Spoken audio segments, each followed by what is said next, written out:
Les Rotary Club de Clermont et autres clubs services, l'Innerwheel et le Rotaract s'engagent en faveur des personnes malvoyantes. On en parle avec notre invitée ce soir, Sabine Blanc-Barbier, porte-parole des Rotary Club. Bonsoir. Bonsoir. Alors les différents clubs services que vous représentez organisent pendant plusieurs jours des actions en faveur, je le disais, des malvoyants, mais surtout des chiens guides d'aveugles. Qu'est-ce qui vous a plu dans cette cause bien particulière ? Je dirais que c'est une action parmi d'autres que mène le Rotary. C'est vrai que la malvoyance ou la non-voyance du tout est un domaine dans lequel peut-être dont on parle régulièrement, mais malheureusement, il n'y a peut-être pas assez d'actions concrètes faites sur le terrain. Alors parmi les actions que vous allez faire pour justement défendre cette cause, il y a plusieurs choses organisées dans les prochains jours. Expliquez-nous. C'est-à-dire c'est extrêmement varié. Il va y avoir des animations, par exemple demain au Centre Jaune toute la journée, pour une sensibilisation du grand public à ce problème de malvoyance.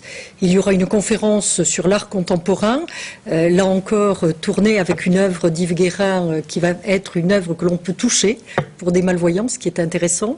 Il y aura également un showcase, un petit concert à la FNAC d'une jeune artiste que Clermont commence à connaître, qui s'appelle son nom d'artiste Léopoldine, qui est également touchée par ce problème du handicap, puisqu'elle travaille dans une intercommunalité proche de la malvoyance. Et puis il y aura également la visite du CZK à Lezou, qui est le premier centre français européen où naissent et sont élevés les chiens qui sont mis ensuite à la disposition des malvoyants. On va parler de ce centre justement. Qu'est-ce qu'on peut en dire? C'est un centre assez unique justement. Tout à fait. Il est totalement unique et en France et en Europe. C'est un centre où on élève, on sélectionne les chiens qui seront après éducation, au bout de généralement entre 18 et 24 mois, qui seront remis à des personnes malvoyantes qui en font la demande. Donc l'objectif c'est de récolter des fonds, mais Bien pas sûr. seulement de sensibiliser. Tout à fait. L'objectif est très concrètement de récolter les fonds à travers toutes les activités et les animations qui vont se dérouler dans Clermont au fil des jours. Il y aura à chaque fois des stands, soit des stands tenus par l'association Auvergne Chiens Guides d'Aveugles, des stands tenus par les Rotariens, des urnes dans lesquelles on pourra mettre les dons. Le but est là. Les aider puisqu'ils ne vivent que de ces dons. Je rappelle que c'est un partenariat avec l'association Auvergne des chiens guides d'aveugles. Parlons un peu du Rotary Club plus généralement, puisque c'est l'occasion, vous êtes sur ce plateau.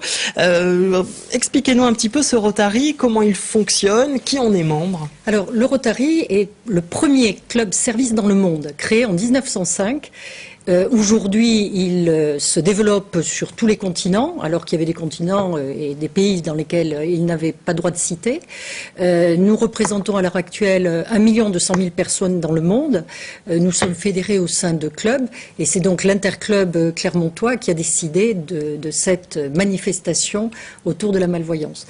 C'est vrai que nos actions sont peu connues, alors que nous œuvrons dans des domaines très variés. Au niveau national et international, il y a la lutte contre la polio. Il y a eu quand même la vaccination de près de 3 milliards d'enfants depuis 25 ans. Environ 200 millions de dollars qui sont tous les ans récoltés pour cette cause, en titre d'exemple. Qui fait partie de ce Rotary? Des hommes et des femmes. De tous âges, de toutes professions, qui souhaitent partager les valeurs qui sont les valeurs de servir dans le cadre de ce club service. C'est plutôt des gens fortunés qui peuvent apporter de l'argent ou pas spécialement? Parce que c'est un peu l'image qu'on a. Non, absolument pas. Ce sont des gens, c'est vrai que ce sont des professionnels.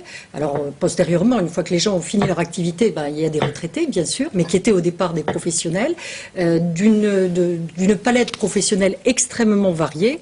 Il y a des salariés, il y a des professions libérales, il y a des artisans, des commerçants, le tissu national qui est représenté. Par contre, là où ce qui est vrai, c'est que les femmes sont représentées depuis peu, puisque c'était essentiellement des clubs d'hommes et depuis 89 ouverts aux femmes. Très bien, Sabine Blanc-Barbier, merci d'être venue dans notre JT.